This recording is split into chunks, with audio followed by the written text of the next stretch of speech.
Hello दोस्तों, तो स्वागत है आप सभी लोगों का ऑनलाइन गुरुकुल पाठशाला में। मैं आपका दास सर एक बार फिर आपके सामने लेकर के आया हूं जीएसटी टेस्ट का सॉल्यूशन वीडियो। फटाक से देख लेते हैं। अपना पेन और पेपर लेकर के रेडी रहो और एक बार मेरे साथ क्वेश्चंस को सॉल्व करो, ठीक है। क्वेश्चन नंबर 1 आपसे क्या कहता है बेटा? कह रहा है a light wave travels from glass to water. ध्यान से देखिएगा।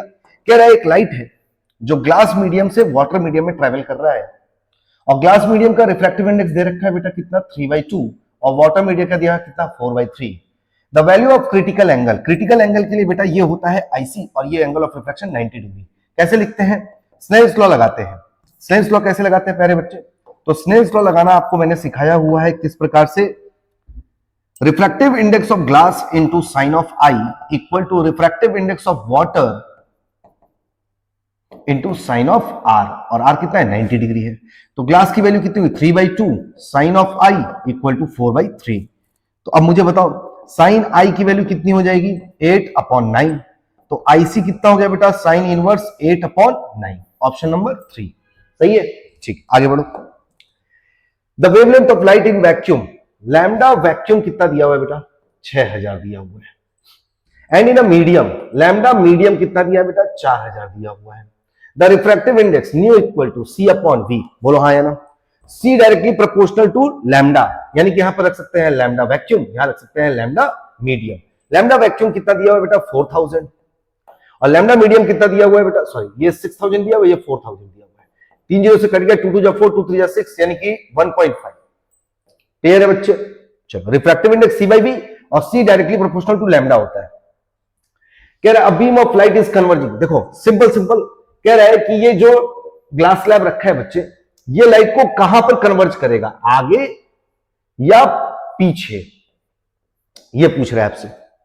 क्योंकि शिफ्ट का फॉर्मूला तो हम जानते हैं क्या, T 1-1/न्यू।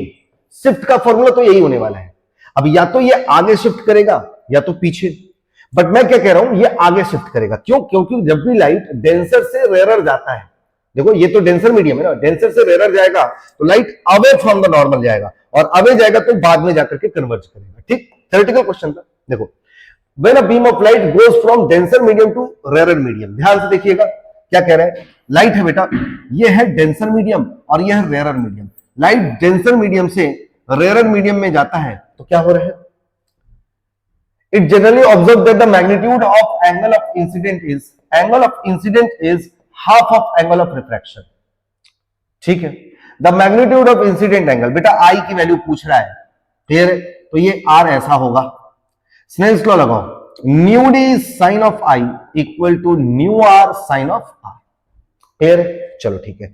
किसकी वैल्यू पूछ रहा है? आपसे वैल्यू पूछ रहा है बेटा, आई की वैल्यू पूछ रहा है। तो क्या यहां से हम लिख सकते हैं आर बराबर 2i, आर की जगह पे 2i रख देना। तो न्यू डी आपको क्या मिल जाएगा बेटा, न्यू डी तो न्यू डी है और साइन आई तो साइन आई है। न्यू आर आपका न्यू आर है और साइन आर को क्या लिख सकते हैं, साइन ऑफ 2i लिख सकते हैं।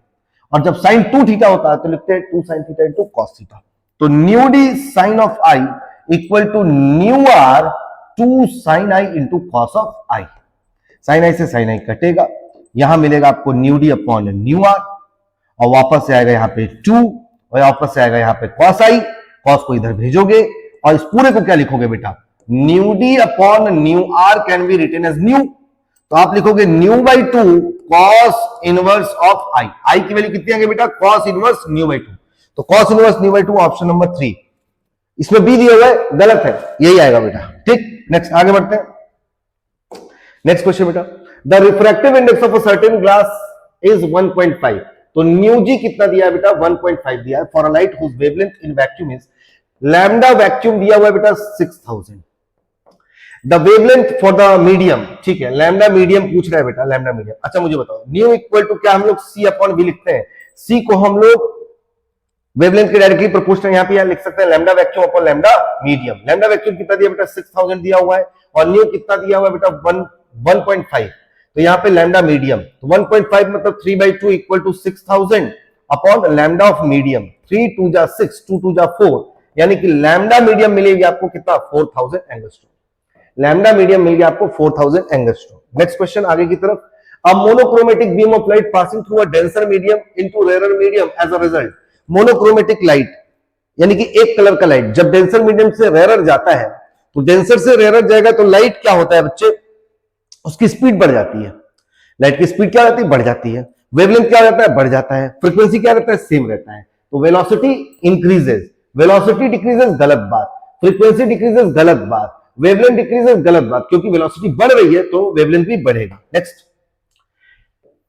देखो बेटा, यहां पर मल्टीप्लाई करने के लिए कह रहा है रिफ्रैक्टिव इंडेक्सेस को, तो क्या लिखा है ये ν1 2 मतलब ν1 upon ν2 into ν2 upon ν3 into ν3 upon ν4, काट दो इसको, ν1 अपॉन ν4, क्या लिख सकते हो बेटा, ν1 4, या फिर क्या लिख सकते हो 1 अपॉन ν4 1, 1 अपॉन ν4 1।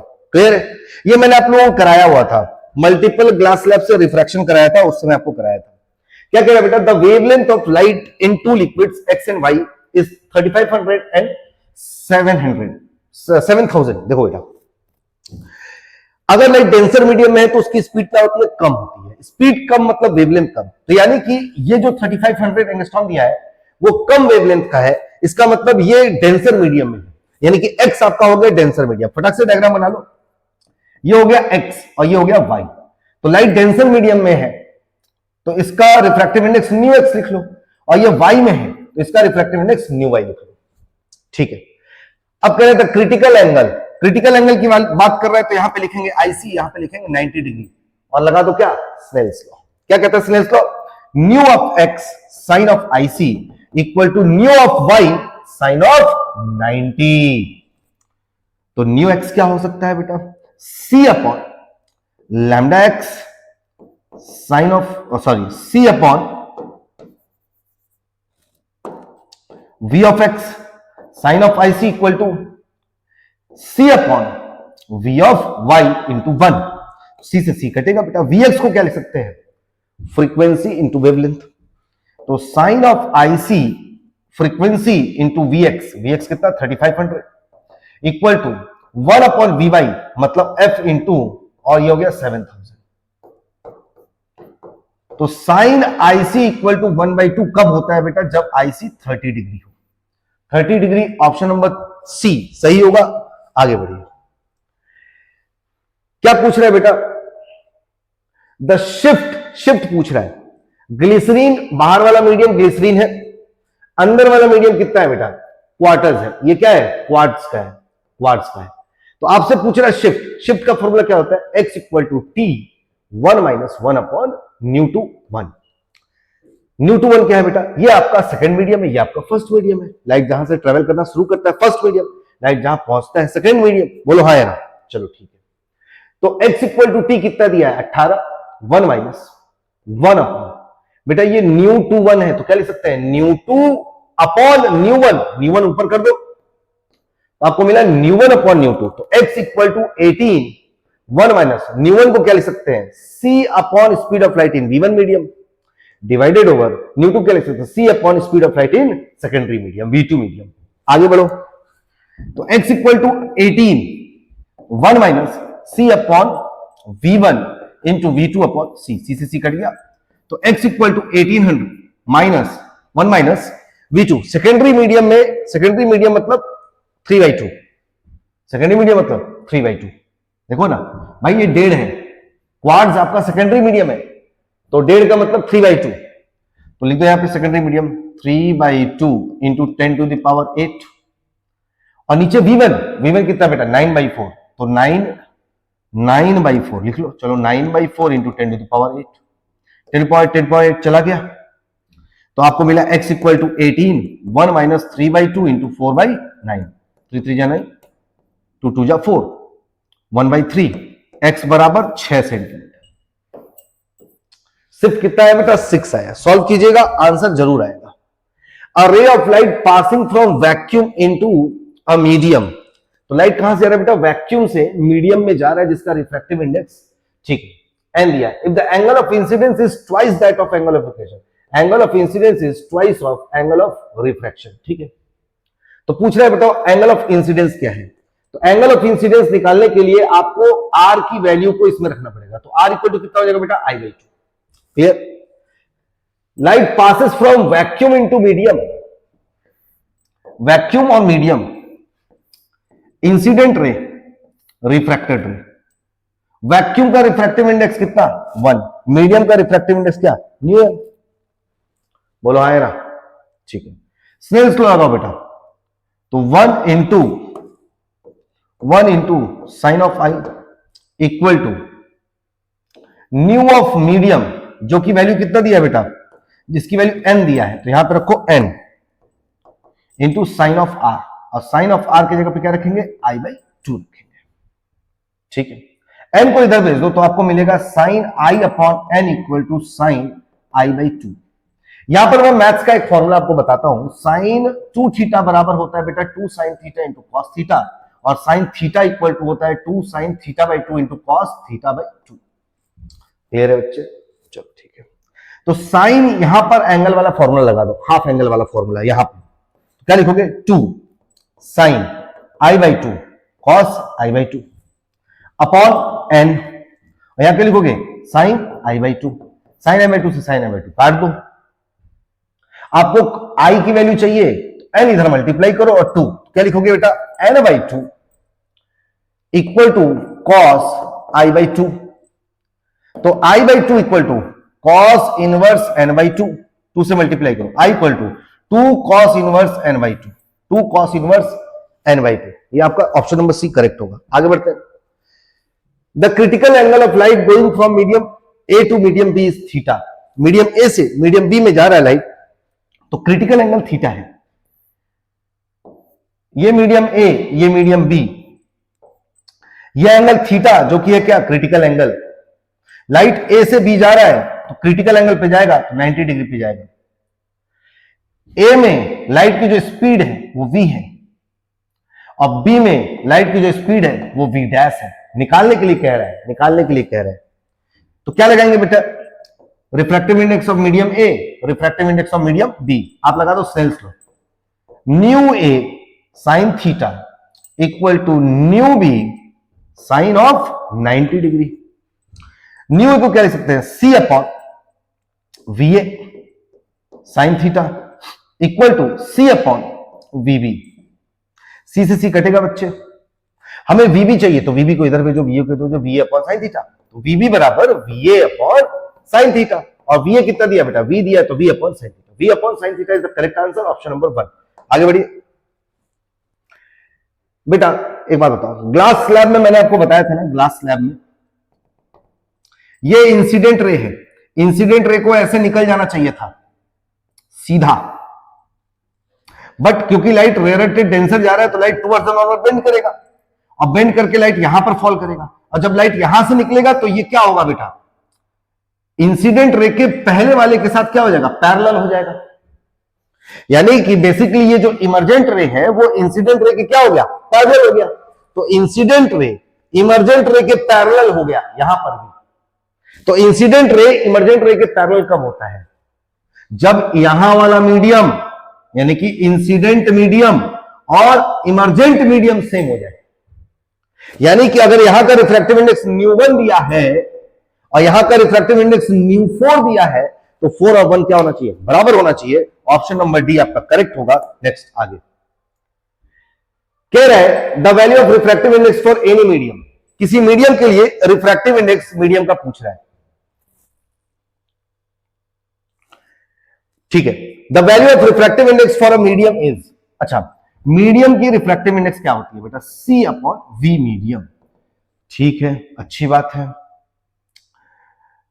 तो कैसे लिखते हैं बेटा रिफ्रैक्टिव इंडेक्स मीडियम का, सी लिखना है, अगर मुझे स्पीड ऑफ लाइट लिखना है सी, कैसे लिखते हैं 1 upon under root nu naught epsilon naught divided over 1 upon under root nu naught epsilon naught nu r epsilon r. बोलो हाँ है ना, न्यू नॉट एप्सिलॉन नॉट से कट जाएगा, ये ऊंचक के ऊपर जाएगा, तो न्यू इक्वल टू मिल जाएगा बेटा under root nu r epsilon r. Option number 2 correct होगा। नेक्स्ट आगे बढ़िए। The refractive index of the material of the prism is 60 degree. Okay, the refractive index of the material of a prism of 60 degree, a दिया बेटा 60 degree, ठीक है, और refractive index दिया हुआ है, यानी कि प्रिज्म का रिफ्रैक्टिव इंडेक्स अंडर रूट 2 दिया हुआ है, at what angle the ray of light incident on it so that the minimum deviation take place. Delta m होना चाहिए। कह रहा है आई कितना हो जाए कि डेविएशन मिनिमम हो जाए, मिनिमम डेविएशन के लिए।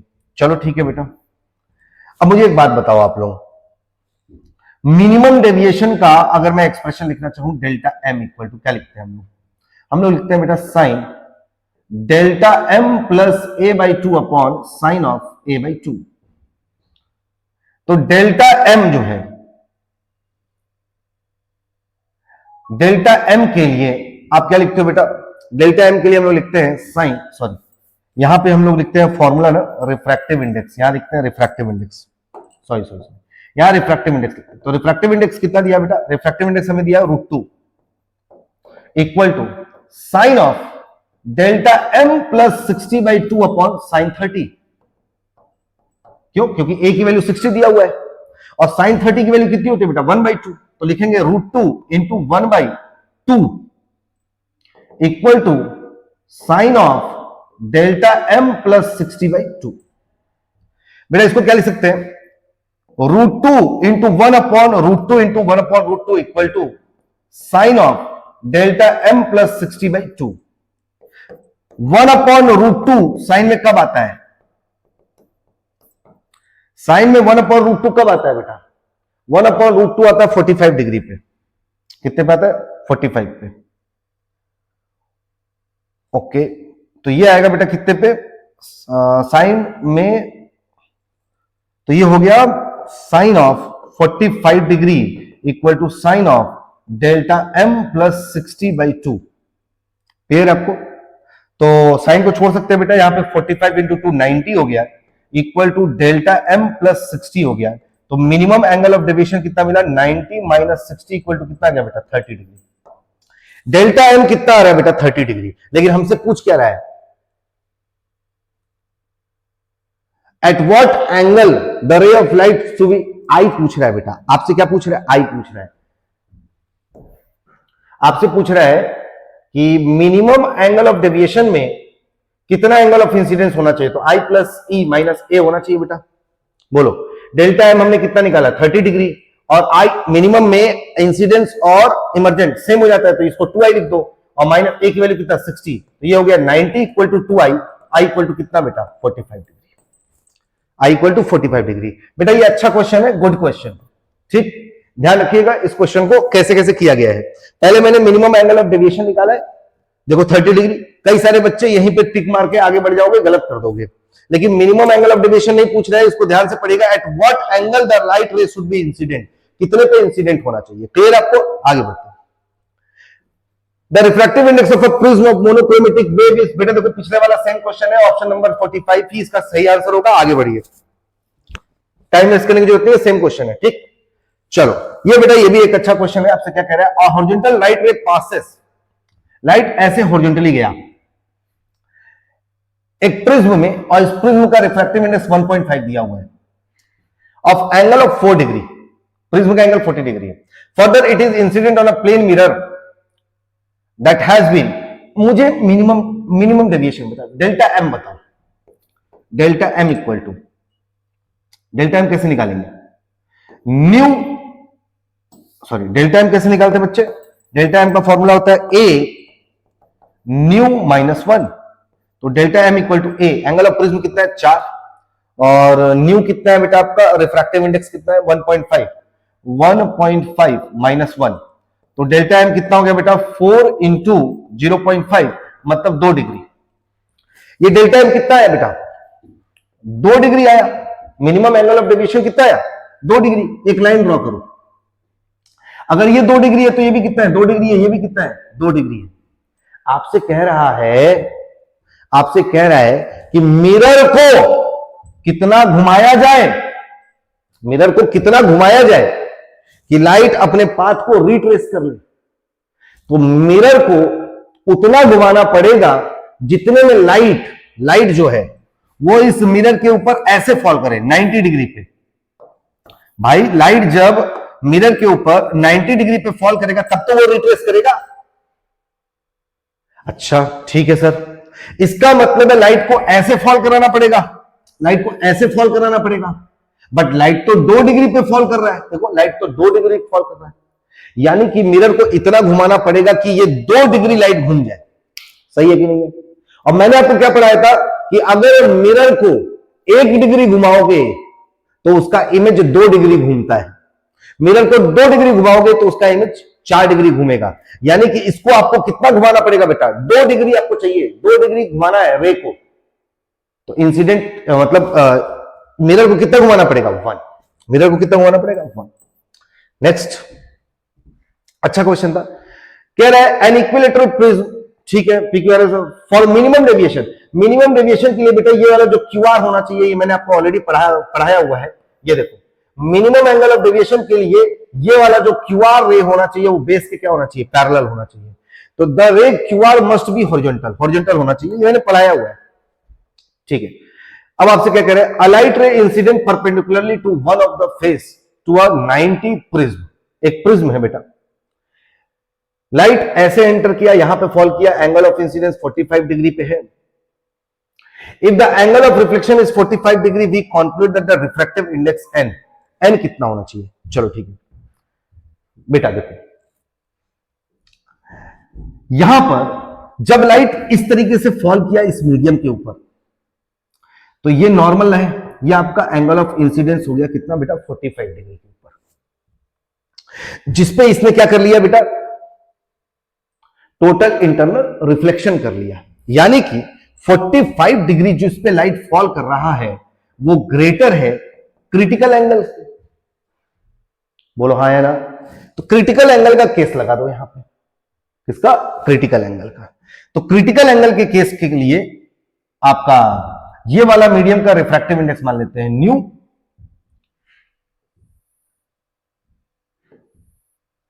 ग्लास एयर इंटरफेस है, ठीक है। तो ये जो इसका रिफ्रैक्टिव इंडेक्स है वही पूछ रहा है। तो angle of critical incident into उस मीडियम का रिफ्रैक्टिव इंडेक्स, स्नेल्स लॉ लगा रहे हैं, इक्वल टू एयर का refractive index 1 into sine of 90 degree.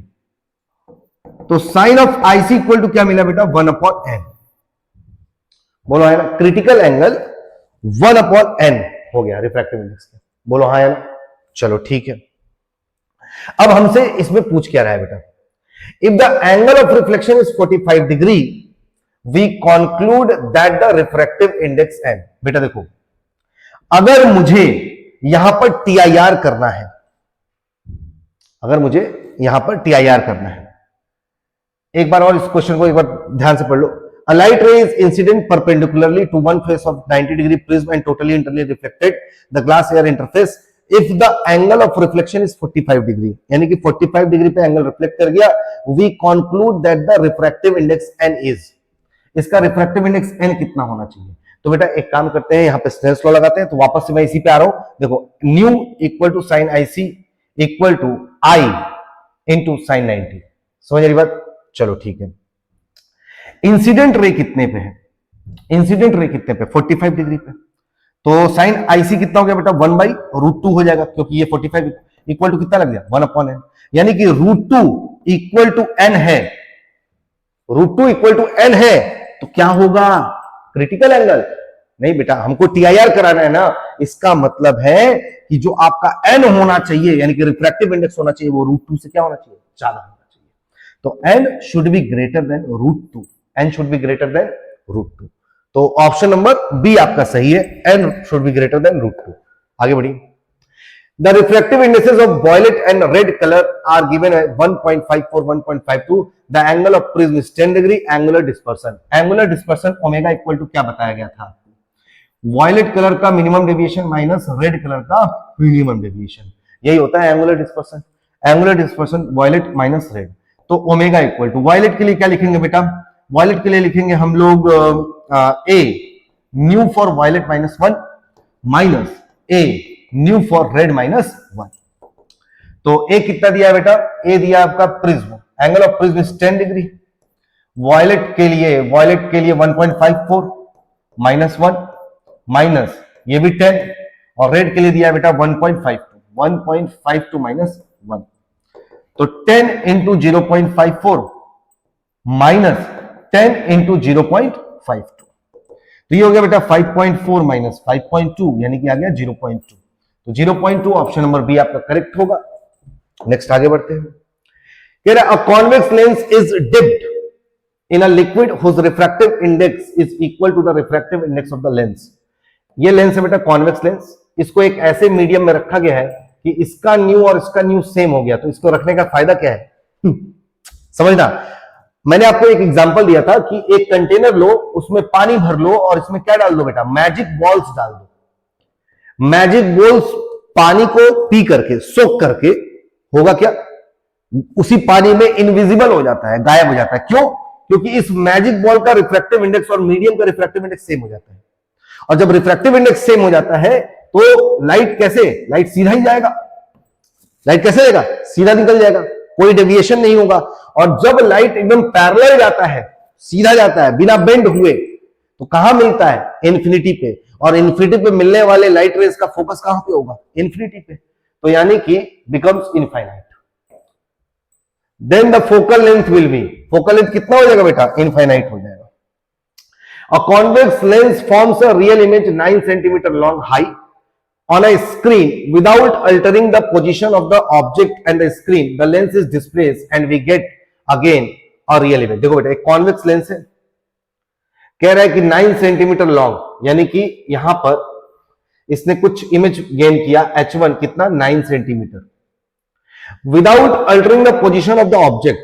Object को मैंने नहीं हिलाया, ये यू है, एंड द स्क्रीन, या मान लो स्क्रीन था ये, ना ऑब्जेक्ट को हिलाया ना स्क्रीन को हिलाया, तेरा लेंस इज डिस्प्लेस, लेंस को डिस्प्लेस कर दिया, लेंस को डिस्प्लेस कर दिया, and we get a real image 4 centimetre long on the screen. अब की बार जो स्क्रीन पे मिला वो मिला 4 centimetre high.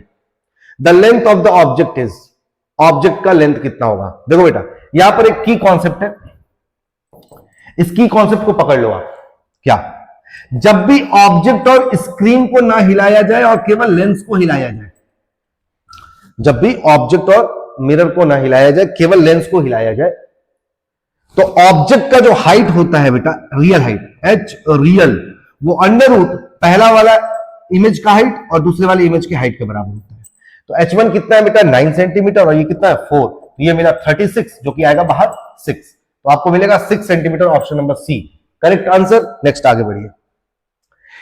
Inside water and air bubble behave, देखो ध्यान से सुनना, बाहर का रिफ्रैक्टिव इंडेक्स ν1 मान लो, अंदर का रिफ्रैक्टिव इंडेक्स ν2 मान लो। ध्यान से सुनना, अगर ν1 ग्रेटर है ν2 से, बाहर का रिफ्रैक्टिव इंडेक्स ज्यादा है तो क्या होगा, ν2 ग्रेटर देन ν1, अंदर का रिफ्रैक्टिव इंडेक्स ज्यादा है तो क्या होगा।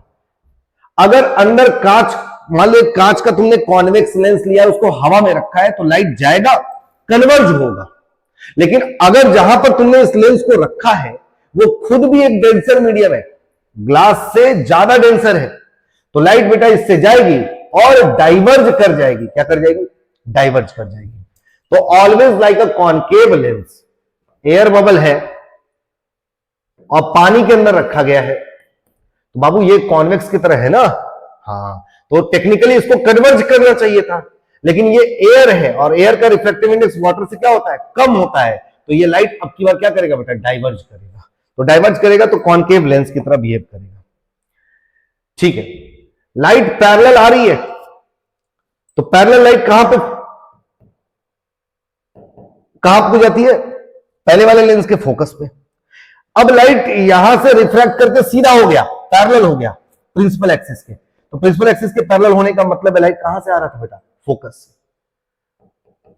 यानी कि ये इसका फोकल लेंथ है, ये इसका फोकल लेंथ है, दोनों फोकल लेंथ को ऐड कर दो, f1 plus f2, option number सी करेक्ट है। Next, a virtual erect image by diverging lens is represented by u v f r coordinates. देखो बेटा वर्चुअल इमेज है, इरेक्ट इमेज है, तो वर्चुअल इमेज है तो v की वैल्यू क्या होगी, माइनस ऑफ v होगी, ऑब्जेक्ट क्या होगा, माइनस ऑफ u होगा, और फोकल लेंथ क्या होता है बेटा, डाइवर्जिंग लेंस है, तो डाइवर्जिंग लेंस का फोकल लेंथ भी माइनस में होता है।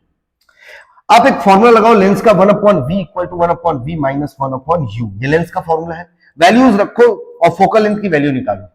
एक काम करो, v की वैल्यू निकाल लो, इमेज की वैल्यू निकालो, इमेज कहां बनना पहले वो निकाल लो। तो फोकल लेंथ की वैल्यू रखेंगे minus f equal to 1/v, और u की वैल्यू क्या रखेंगे बेटा माइनस में, तो -1/u यानी कि +1/u, इसको इधर लेकर के आओ। तो आपको क्या मिलेगा, आपको मिलेगा बच्चे 1/v equal to 1/f minus 1/u, f भी माइनस में, यू भी माइनस में। तो यहां पर एफ यू एलसीएम आ गया आपके पास, तो यहां मिला -u माइनस एफ, ये वाला। क्लियर है बच्चे? चलो ठीक है, अब इसको पलट दो आप, इसको लिखो v equal to minus of f u upon, क्या लिखेंगे बेटा, u माइनस एफ। उल्टा कर दिया मैंने, है ना? एक काम करते हैं, दोनों को प्लस में लिख लेते हैं, कोई दिक्कत तो नहीं, देखो आराम से लिख सकते हैं हम लोग। चलो, हमें किसके बीच में ग्राफ चाहिए, v और f के बीच में, ठीक है? ऐसा ही मिलेगा कुछ, एलसीएम हो गया एफ यू, तो f से डिवाइड किए तो यहां मिला -u माइनस एफ, और हमने इसको पलट दिया, ठीक है? चलो ठीक है, अब एक काम करो बेटा, आप यहां पर मल्टीप्लाई कर दो, डिवाइड कर दो f से। देखो v बाई एफ का ग्राफ चाहिए ना, सब में v बाई एफ का ग्राफ चाहिए, तो divide this equation, v equal to minus f u upon u plus f को डिवाइड कर दो, किससे बेटा, f से डिवाइड कर दो, तो v upon F equal to क्या मिलेगा बेटा, यहां पे u अपॉन, डिवाइड करना, हाँ, u upon u plus F, और ये क्या आ गया माइनस पे। अब मुझे एक बात बताओ, अगर तुमने v बाई एफ की वैल्यू को 0 रखा, v बाई एफ की वैल्यू क्या रखा, 0 रखा, तो बेटा क्या ये जाके 0 में मिलेगा, और जैसे ही ये 0 में मिलेगा तो क्या आपका u भी 0 आएगा, यानी कि जब v बाई एफ 0 हो रहा है तो u भी आपको क्या हो रहा है, 0 हो रहा है। तो इस वाले ग्राफ में देखो v बाई एफ तो 0 हो ही नहीं रहा, इसमें भी 0 नहीं हो रहा, और इसमें भी 0 नहीं हो रहा v बाई एफ की वैल्यू, तो v बाई एफ की वैल्यू केवल इस वाले ग्राफ में 0 हो रहा है, और जब ये 0 हो रहा है तो u भी क्या हो रहा है, 0 हो रहा है। ऑप्शन नंबर 4 आपका सही है, आगे बढ़ जाइए। कह रहा है बेटा, what should be the value of distance d so that the final image form on the object itself। कह रहे इनके बीच की वैल्यू कितनी होनी चाहिए जो कि इमेज बनना चाहिए, कहां पे बेटा, ऑब्जेक्ट पे। अगर ऑब्जेक्ट यहां पे तो इमेज भी यहीं पे बन जाए। ध्यान से सुनिएगा, इसका फोकल लेंथ कितना है बेटा, इस वाले लेंस का 10 सेंटीमीटर है, ऑब्जेक्ट कहां रखा गया है, 10 सेंटीमीटर पे, यानी कि इसके फोकल पे रखा गया है, और फोकल पे रखने वाले इमेज कहां बनती है बेटा, इंफिनिटी पे बनती है यार, ये इंफिनिटी पे बनेगा। और अगर ये इंफिनिटी पे है इस वाले लेंस के लिए, ये ऑब्जेक्ट कहां पे है, इंफिनिटी पे, तो इसने अपना इमेज कहां बनाया होगा, कॉनकेव लेंस ने अपना इमेज बनाया होगा -20 सेंटीमीटर पे। बोलो हाँ या ना? ठीक है, कह रहे कि d की वैल्यू को कितना हो कि इमेज यहां पे बन जाए। तो देखो ऑलरेडी ये 10 सेंटीमीटर है, और हमें पता चल चुका है कि इमेज कहां पे बनाएगा, ये इमेज बनाएगा 20 पे, तो d कितना होना चाहिए, 10, तभी तो 10 और 10 मिलकर 20 होगा बेटा। ऑप्शन नंबर 1 सही है, आगे बढ़िए। A glass lens is placed in a medium in which it is found to behave like a glass plate. The refractive index of the medium, देखो बेटा, अभी कुछ देर पहले मैंने कहा था कि ये लेंस रख दो, इसमें पानी रख दो, अगर ये पानी का बना हुआ है, इसका रिफ्रैक्टिव इंडेक्स सेम हो जाएगा, तो इसका होना ना होना कोई फर्क नहीं पड़ेगा, यानी कि दोनों का रिफ्रैक्टिव इंडेक्स क्या हो जाएगा, सेम हो जाएगा। वैसे ही कह रहा है, glass lens is placed in a medium in which it is found to behave like a glass plate. एक मीडियम में रखा गया है कि ये ग्लास प्लेट की तरह काम कर रहा है, यानी कि दोनों का रिफ्रैक्टिव इंडेक्स क्या है, सेम है, equal to the refractive index of the glass. ठीक है, ऑप्शन नंबर सी करेक्ट होगा। नेक्स्ट आगे बढ़िए। The minimum distance between an object and its real image form. देखो बेटा, ये कॉन्वेक्स लेंस है, ये हो गया f, ये हो गया 2f, ये हो गया f, ये हो गया 2f। अगर ऑब्जेक्ट को यहां रखेंगे तो ये लाइट रे कहां से जाएगा बेटा, फोकस से जाएगा, दूसरा लाइट रे यहां से पास करा तो यहां पे मिला इमेज। तो minimum distance between object and its real images, बेटा ये 2f और ये 2f 4f। ठीक है, आगे बढ़ो। If the central point of the convex lens is wrapped, central point को बेटा रैप कर दें with the black edge shown in the figure, no image will be form. गलत बात, इमेज तो पूरा बनेगा। The full image will be form but will be less bright. यही सही होगा, ऑप्शन नंबर बी आपका सही होगा बेटा, लेस ब्राइट के साथ इमेज बनेगा। In the figure an air lens of radius of curvature 10 centimetre R1 R2 is cut in a cylindrical glass reflecting the focal length of the nature of the lenses. देखो ध्यान से सुनिएगा, ध्यान से सुनिएगा बेटा, यह है एयर और यह है ग्लास। कॉन्वेक्स होता तो ये कन्वर्जिंग बिहेवियर रखता। कॉन्वेक्स कैसा बिहेवियर रखता है बेटा, लाइट को कन्वर्ज करता है किसी पॉइंट पे। कब, जब मीडियम आपका लो रिफ्रैक्टिव इंडेक्स का हो एज कंपेयर टू ग्लास, तब कन्वर्जिंग करता। अब की बार ये एयर का बना है, ये ग्लास का बना है, यानी कि ये बनेगा क्या, डाइवर्ज, कॉनकेव। बोलो हाँ या ना। तो zero focal length, concave, focal length zero नहीं हो सकता। 15 पहले वाले का यही आंसर होगा बेटा। इसका दूसरा भी अल्टरनेट तरीका है सॉल्व करने का। हम चाहो तो फोकल लेंथ वाला फॉर्मूला लगा दे, 1/f equal to mu lens upon mu surrounding minus 1/R1 minus 1/R2। आप चाहो तो ये फॉर्मूला लगा करके भी चेक कर सकते हो, आंसर इतना ही आएगा। ठीक, चलो नेक्स्ट आगे बढ़ते हैं बेटा। कह रहे the focal length of a convex lens made for a material of refractive index 1.52 is 10 centimeter when placed in air it is immersed in a carbon disulfide of the refractive index 1.6 is focal length and the nature of the nature will be। देखो बाबू,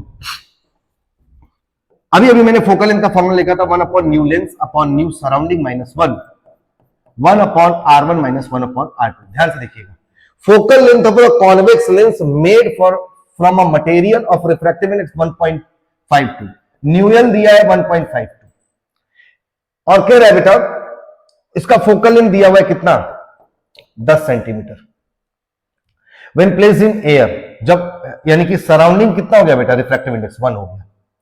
अब क्या कह रहा है आगे देखो, when it is emerged in the carbon disulphide, यानी कि सराउंडिंग का रिफ्रैक्टिव इंडेक्स कितना हो गया बेटा, 1.68 हो गया। Then it's focal length the nature, नया फोकल लेंथ एफ डैश कितना होगा। पहले देखो, पहले वाले सिचुएशन में वैल्यूज रखो, 1 अपॉन फोकल लेंथ 10 हो जा रहा है। कब, जब रिफ्रैक्टिव इंडेक्स लेंस का 1.52 और उसको रख रहे हैं एयर में -1, 1/R1 माइनस 1/R2 की वैल्यू यहां से निकाल लो। ठीक है, अब मुझे बताओ बेटा ये कितना आएगा, तो 1/10 equal to 0.52 into 1/R1 minus 1/R2। इसकी वैल्यू बताओ, 1/R1 माइनस 1/R2 की वैल्यू कितनी हो गई बेटा, 1/5.2। अब यही सिचुएशन दूसरे वाले के लिए लगा दो, 1 फोकल लेंथ डैश नया वाला, जब इसको कार्बन डाइसल्फाइड में रख दिया गया है। किसमें रखा गया है, कार्बन डाइसल्फाइड में रखा गया है। तो क्या होगा बच्चे, न्यू लेंस, तो लेंस का रिफ्रैक्टिव इंडेक्स कितना है, 1.52, न्यू सराउंडिंग 1.68 -1 और इसकी वैल्यू कितनी आ रही है, 1/5.2। बेटा इसको सॉल्व करोगे, इसको सॉल्व करके आप लोग बेटा इस वैल्यू को सॉल्व करना, एफ डैश की वैल्यू देखो आपको निकल के आ जाएगी option number D, option number D, option number D, option number concave lens. ठीक है, ऑप्शन नंबर डी इसका करेक्ट सही होगा, क्योंकि देखो बेटा इसको सॉल्व करोगे तो माइनस में आएगा, माइनस में आएगा तो कॉनकेव आएगा। समझ में आ रही बात, माइनस फोकल लेंथ किसका होता है, डाइवर्जिंग का। A thin symmetrical double convex lens of power P is cut into 3 parts as shown in the figure. The power A is, देखो बेटा ध्यान से सुनना, ध्यान से मेरी बात सुनना। किसी भी लेंस को अगर हम आधे से कट करते हैं, यहां से कट करते हैं, यहां से कट करते हैं, प्रिंसिपल एक्सिस के पैरेलल काटोगे तो उसके फोकल लेंथ पे कोई फर्क नहीं पड़ेगा। फोकल लेंथ पे प्रभाव तब पड़ता है जब लेंस को वर्टिकली कट करोगे, तो यहां पर फोकल लेंथ चेंज नहीं होगा, यानी कि आपका पावर भी चेंज नहीं होगा, पावर भी वही रहेगा। The radius of the convex surface of plano convex lens, तो एक प्लेनो कॉन्वेक्स लेंस बना लो, ये बन गया। कह रहा रेडियस कितना है बेटा, ये 20 सेंटीमीटर है, and the refractive index of the material of the lens is 1.5, ये कितना है बेटा 1.5। इसका फोकल लेंथ बताओ, तो 1/f equal to mu lens upon mu surrounding minus 1/R1 minus 1/R2। R1 बेटा अगर लाइट को तुम यहां से फॉल करा रहे हो तो ये R1 लोगे, तो R1 कितना लोगे बेटा, इनफाइनाइट लोगे माइनस में। और अगर तुम आगे बढ़ो, लाइट इस पे फॉल कर रहा है, इसका रेडियस ऑफ कर्वेचर इधर की तरफ है, तो R2 को भी कितना लोगे, -20 लोगे। लेंस की रिफ्रैक्टिव इंडेक्स देके रखा है कितना 1.5, सराउंडिंग का रिफ्रैक्टिव इंडेक्स देके रखा है कितना बेटा, सराउंडिंग का 1। इसको लेकर के सॉल्व कीजिएगा बेटा, वैल्यू रखिएगा, फॉर्मूला रखा हुआ है मैंने, मुझसे ये मत करवाओ कि कैलकुलेशन करवाओ। ऑप्शन नंबर 4 सही आएगा, मैंने सॉल्व कर रखा है। A point object is placed at the focus of a double concave lens. The image is formed. A point object is placed at the focus of a double convex lens. तो ठीक है, एक point object है बेटा और double convex lens के focus पे रखा गया है, तो इमेज कहां बनेगा? एक minute, double concave lens, sorry my mistake, concave कह रहा है बेटा, कॉनकेव कह रहा है, कॉनकेव ऐसा, ठीक है, कोई दिक्कत नहीं है। ऑब्जेक्ट यहां रखो, लाइट ऐसे चला गया, दूसरा लाइट ऐसे जाएगा, पीछे की तरफ प्रॉग करोगे, ओ ऑप्टिकल सेंटर और एफ के बीच में, between focus and the lens, सही है। ऑप्शन नंबर बी क्या कह रहा है बेटा, an equiconvex lens cut into two half along xox, पहले ऐसे काटा गया बेटा, लेंस को पहले ऐसे काट दिया गया, ठीक है। दूसरा अलोंग वाई, दूसरा काटा गया बेटा, लेंस को ऐसे काटा गया, ठीक है।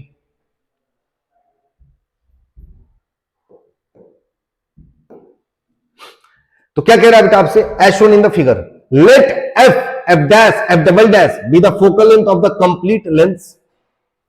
तो अगर लेंस पूरा था तो इसका फोकल लेंथ एफ था। एफ डैश कब है, जब लेंस को ऐसे काट दिया, यानी कि ये एफ डैश हो गया, ये एफ डैश हो गया। Complete lens of each half in the case 1 and each half in the case 2 respectively. और एफ डबल डैश हो गया बेटा इधर, एफ डबल डैश हो गया है ये। मैंने लेंस कटिंग में आपको बताया हुआ था कि अगर लेंस को ऐसे कट करोगे और इसका फोकल लेंथ एफ है, तो ये एफ डैश और ये एफ डैश दोनों किसके बराबर होगा बेटा, एफ के बराबर होगा। और अगर लेंस को तुमने ऐसे कट किया है बेटे और इसका टोटल फोकल लेंथ एफ है, तो ये वाला जो एफ डैश मिलेगा, एफ डबल डैश मिल रहा है, और ये वाला जो एफ डबल डैश मिल रहा है, ये डबल ऑफ फोकल के बराबर होगा। समझ बात? तो जब लेंस को आपने बेटा प्रिंसिपल एक्सिस के अलोंग कट किया है, तो ऊपर वाला और नीचे वाला फोकल लेंथ सेम होगा, यानी कि एफ डैश की वैल्यू एफ के बराबर होगी। तो जहां जहां एफ डैश की वैल्यू एफ के बराबर मिल रही है, देखो पहले वाले में मिल रही है एफ डैश की वैल्यू एफ के बराबर, तीसरे वाले में मिल रही है एफ डैश की वैल्यू एफ बराबर, यानी ये दोनों तो गलत हो गया, तो पहला और तीसरे में से कोई एक सही हो सकता है। आगे देखो, एफ डबल डैश की वैल्यू 2f के बराबर, एफ डबल डैश की वैल्यू 2f के बराबर, ऑप्शन नंबर सी सही है। चलो आगे बढ़ो। ओके बेटा, सो ये क्वेश्चन आप लोग देखिए जरा जल्दी से। Combination of two thin lenses with focal length f1 and f2। बेटा दो लेंसेज है, हालांकि लेंस नहीं दिया है, मैं मान लेता हूं कॉन्वेक्स है, चलो इनका फोकल लेंथ f1 और f2 है, इनको कंबाइन करके जब रखा गया है, तो किसी डिस्टेंट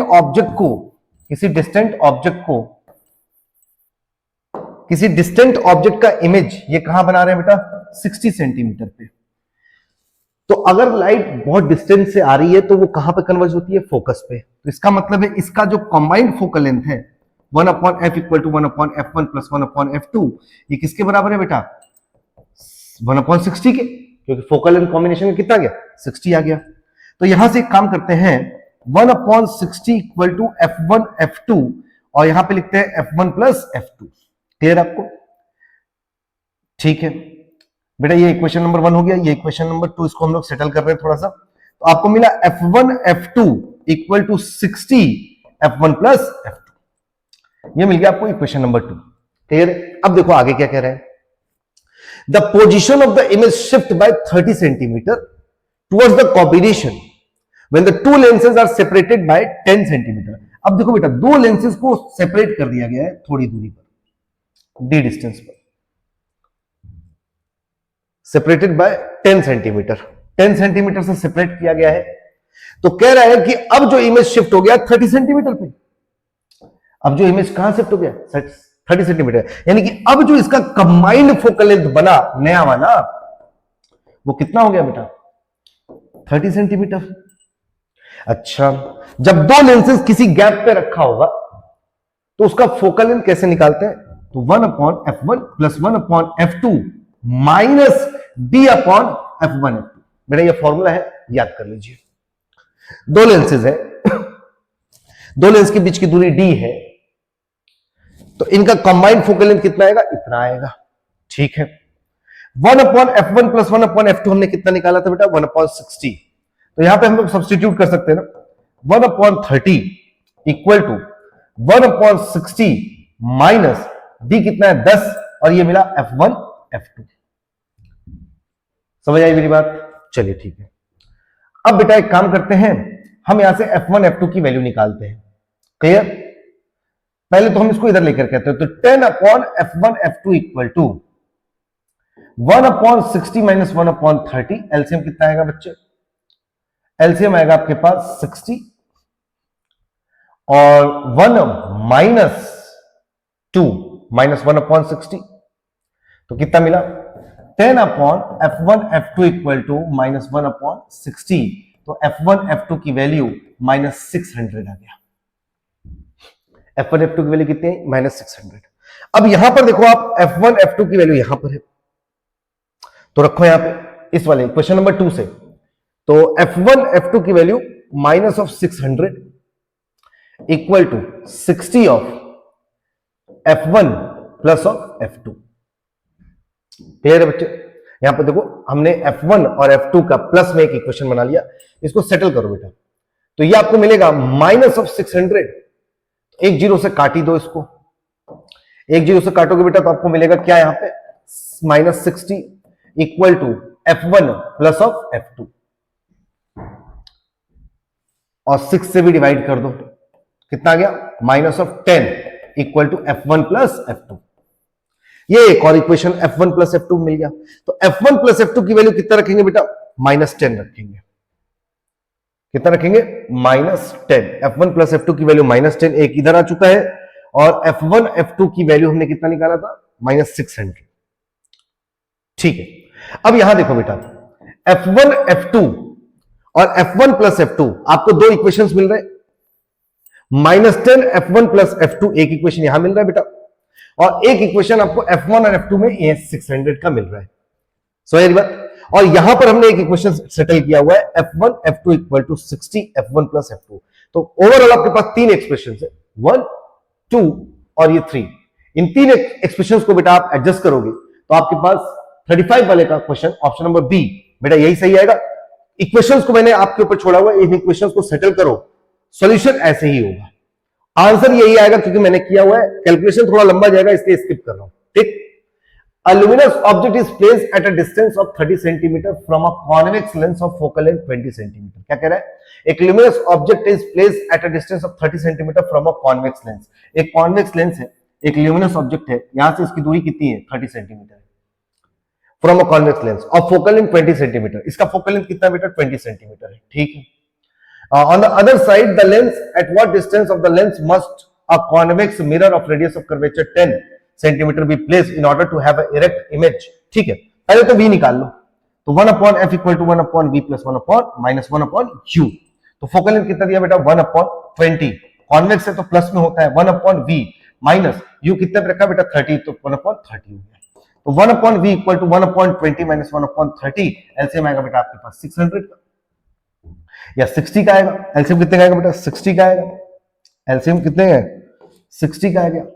तो यहां पे मिला 3 माइनस 2 1/60, यानी कि v इक्वल टू कितना मिला? 60 सेंटीमीटर। v अगर आपको 60 सेंटीमीटर मिला है तो आपका सिचुएशन ऐसा बन रहा है बेटा, यहां पे ऑब्जेक्ट रखा गया है और यहां पे 60 सेंटीमीटर पे आपको क्या मिल रहा है बेटा? इमेज मिल रहा है यहां पे 60 सेंटीमीटर पे। आपसे कह रहे हैं कि एक मिरर को कहां रखा जाए? कौन सा mirror? Convex mirror. Convex mirror, एक कॉन्वेक्स मिरर को नहीं नहीं नहीं नहीं नहीं नहीं, एक कॉन्वेक्स मिरर को कहां रखा जाए? यह है कॉन्वेक्स मिरर। इसको कहां पे रखा जाए कि इमेज यहां बन जाए? तो image distance d equal to, फिलहाल का इमेज डिस्टेंस v माइनस उसका रेडियस ऑफ कर्वेचर कर दो। तो v 60 पे बन रहा है और रेडियस ऑफ कर्वेचर कितने का बेटा? 10 का। कितना आएगा? 50 सेंटीमीटर। आगे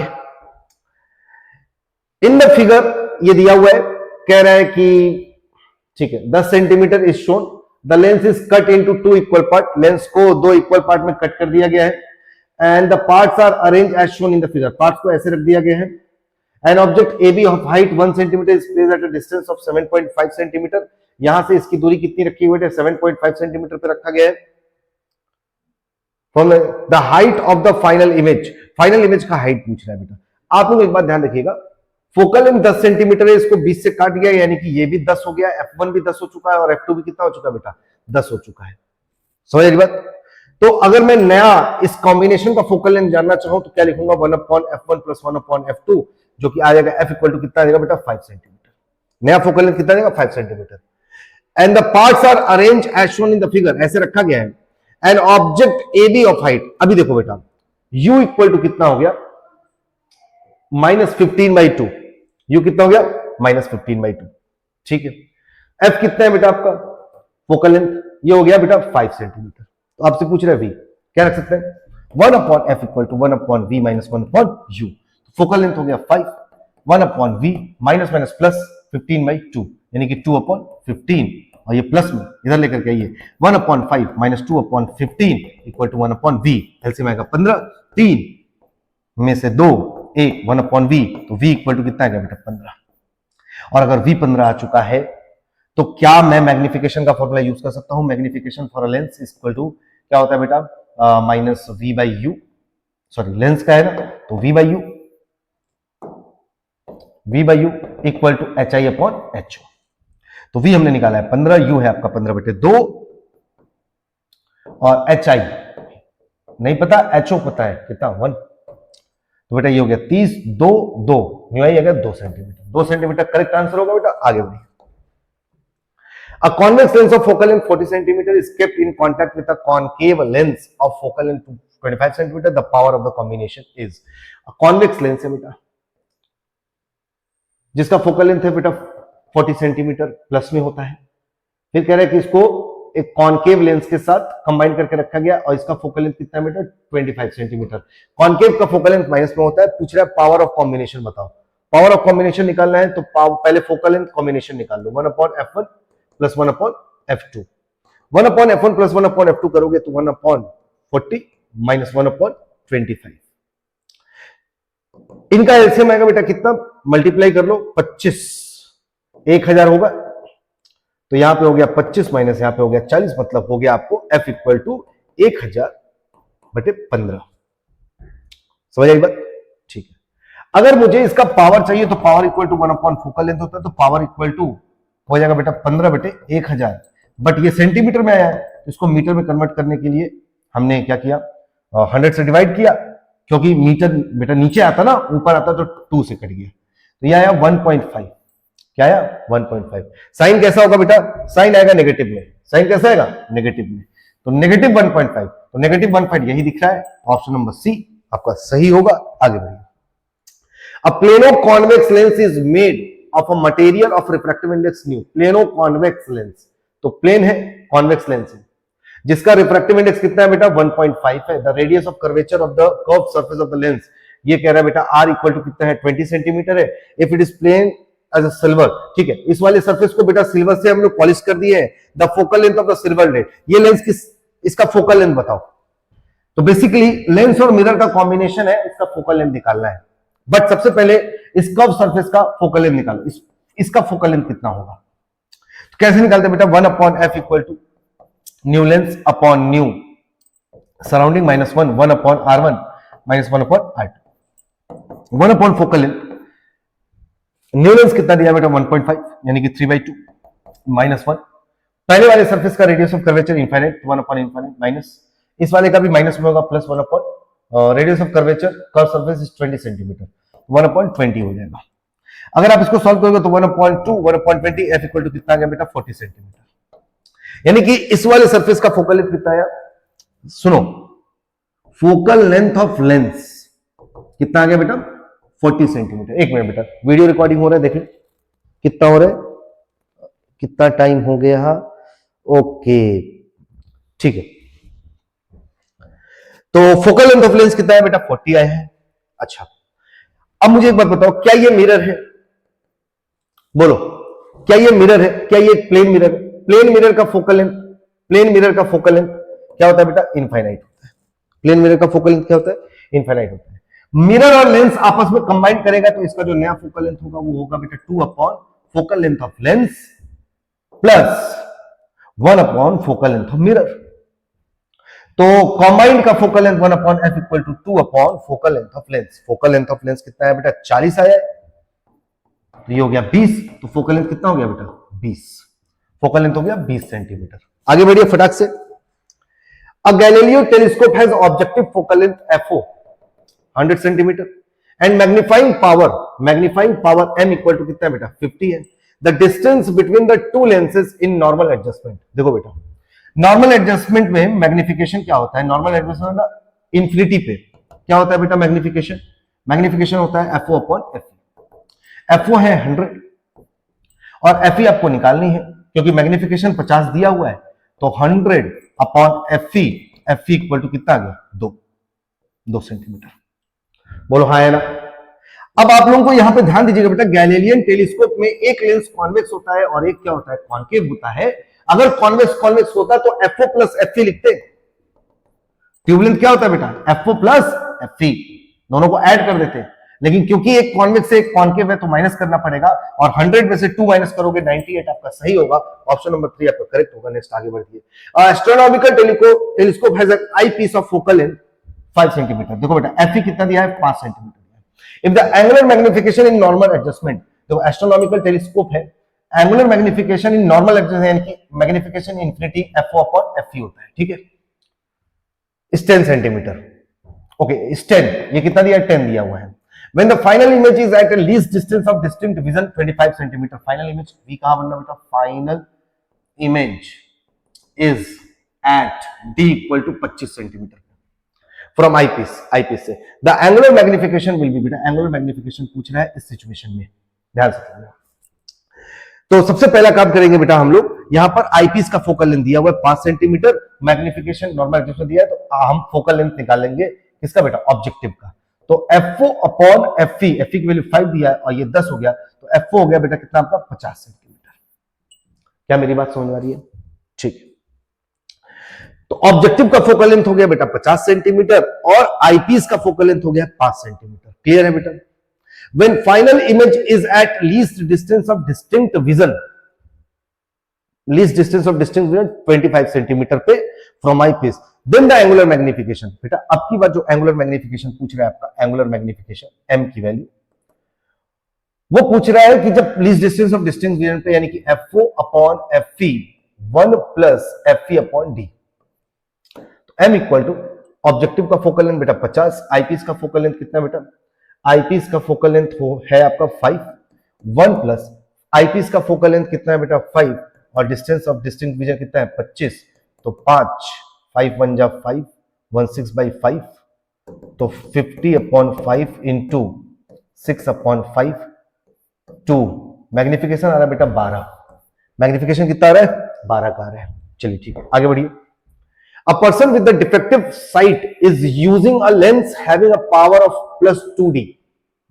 एक आदमी है डिफेक्टिव साइट के साथ एक लेंस यूज कर रहा है जिसका पावर है plus 2d। The lens he is using is, वो कौन सा लेंस यूज कर रहा है, तो प्लस साइन है तो फोकल लेंथ प्लस में है, तो मतलब हो गया आपका कॉन्वेक्स लेंस। तो कॉन्वेक्स लेंस आपको दो चीजों दिख रहा है बेटा, कॉन्वेक्स यहां पर भी है, कॉन्वेक्स यहां पर भी है, और अगर पावर दिया हुआ है 2 का तो फोकल लेंथ होता है 1 अपॉन एफ का, तो एफ हो जाएगा 0.5 मीटर का, 0.5 metre convex lens, 0.5 metre convex lens, option number D. The focal length of the objective and eyepiece of a microscope are 1 centimetre. अच्छा, focal length of objective and eyepiece 1 and 5। If the magnifying power of the relaxed eye, यानी कि magnifying power M infinity कितना कह रहा है बेटा 45, then the length of the tube length की value पूछ रहा है बेटा। अच्छा ठीक है, माइक्रोस्कोप है तो माइक्रोस्कोप का आईपीस ये और सॉरी ऑब्जेक्टिव ये और आईपीस आपका ये, क्लियर है बेटा। रिलैक्स आई का मतलब हो गया फाइनल इमेज बन रहा है इंफिनिटी पे, बोलो हाँ है ना, ठीक है। फाइनल इमेज इंफिनिटी पे कब बनता है बेटा, जब ऑब्जेक्ट को इमेज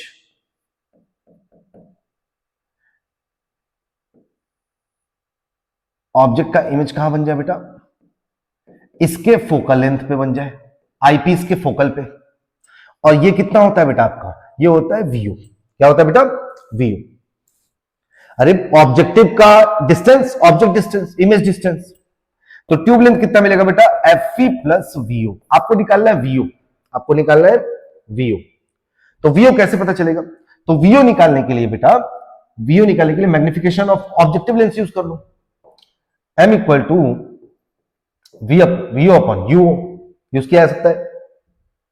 ठीक है, आगे देखते हैं। 1 centimetre if the magnifying power of the relax eye is 45 then the length of the tube is, tube का लेंथ निकालने के लिए कह रहा है बेटा। ठीक है, आई लेंस, ठीक है। तो एक काम करते हैं ना बेटा, एक काम करते हैं, ऑब्जेक्टिव और आईपीस का कुछ दिया है यहां पे, the focal length of the objective and eyepiece, focal length of objective और आईपीस दिया हुआ है, ठीक है, ओके। मैग्नीफाइंग पावर, ओके, ये वीओ, ये इमेज डिस्टेंस हो गया जो कि इसके फोकस के पास लाई करना चाहिए। If the magnifying power for the relaxed I is 45, ठीक है, मैग्नीफाइंग पावर कितना हो गया रिलैक्स आई के लिए, रिलैक्स आई के लिए मैग्नीफाइंग पावर होता है D upon F E. Magnifying power relax eye के लिए क्या होता है बेटा, D upon F E. M infinity का फॉर्मूला लगाओ, M equal to V naught upon U naught D upon F E, then the length of the tube, ठीक है। तो मैग्निफिकेशन है 45, V naught upon U naught, और D की value कितना है बेटा, डी की वैल्यू है आपके पास least distance of distinct division, एक बार। If the magnifying power of the relax eye is 45, तो डी हो गया 25 पे, और एफ ई हो गया 5, तो ये हो गया बेटा 5, 9 जब 45, यानी कि V naught equal to 9 U naught, ठीक है।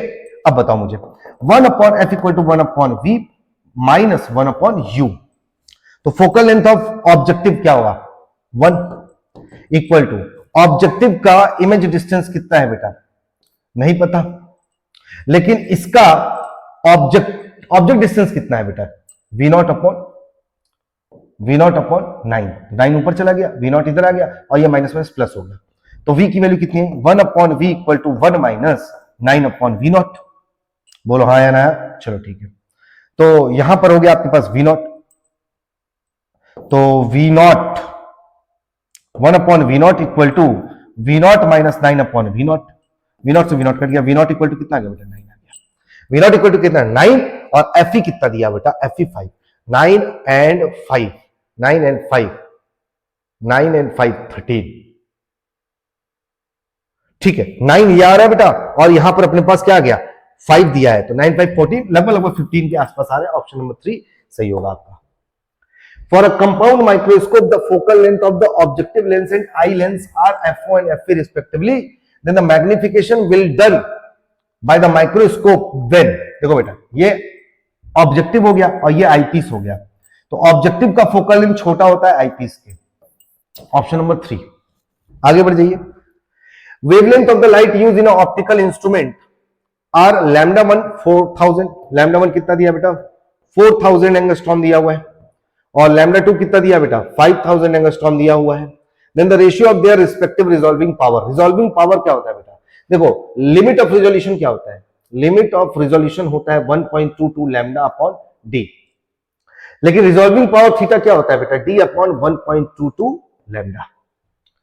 तो कह रहा है कि दो अलग अलग वेवलेंथ है, तो θ1 रेशियो θ2 पूछ रहा है, तो d अपॉन 1.22 इंटू λ1, λ1 कितना दिया बेटा 4000, अपॉन d अपॉन 1.22 इंटू λ2, λ2 कितना दिया बेटा 5000, तो θ1 अपॉन θ2 इक्वल टू कितना हो गया 5000 अपॉन 4000, 5:4, ये होगा आपका चौथा नंबर करेक्ट। उम्मीद करते हैं प्यारे बच्चे कि आप लोगों को ये सॉल्यूशन समझ में आया होगा, और टेस्ट का पोटेंशियल थोड़ा सा हाई रखने की कोशिश करूंगा। अभी लगातार आपके जो टेस्ट बनेंगे वो थोड़े से अच्छे लेवल के बनेंगे, तो तैयारी करते रहिए, मन से जी जान लगाते रहिए। मिलते हैं नेक्स्ट सॉल्यूशन के साथ, बाय।